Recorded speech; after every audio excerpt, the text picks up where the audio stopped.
Tahimik ang lumang simbahan sa gitna ng gabi, tanging liwanag ng buwan ang sumisinag sa loob nito. Lumapit si Lisa sa rebultong bato na matagal nang pinaniniwala ang may kakaibang kapangyarihan. Sa kanyang pagtingin, napansin niyang may manipis na bitak sa mukha ng rebulto. Tila linyang sumusunod sa gilid ng labi nito na para bang unti-unting nabubuksan. Biglang humina ang hangin at sa salamin ng basang sahig, nakita niya ang sarili. Ngunit nagulat siya nang mapansin na sa kanyang refleksyon, dahan-dahang lumilitaw ang parehong bitak sa kanyang mukha, lumalawak at lumalalim. Napaatras siya, ngunit parang hinihigop ng anino ang kanyang anyo papalapit sa rebulto. Napasigaw siya nang maramdaman ng malamig na haplos na dumampi sa kanyang balat at bago siya makatakbo, nagdilim ang paligid. Nang muling magliwanag, wala na si Lisa.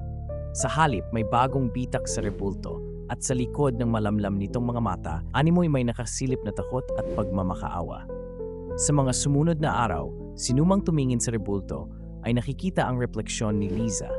Palaging may bitak, palaging malungkot, palaging nakatay ng pililik, parang nakapako sa isang walang katapusang pagkakakulong.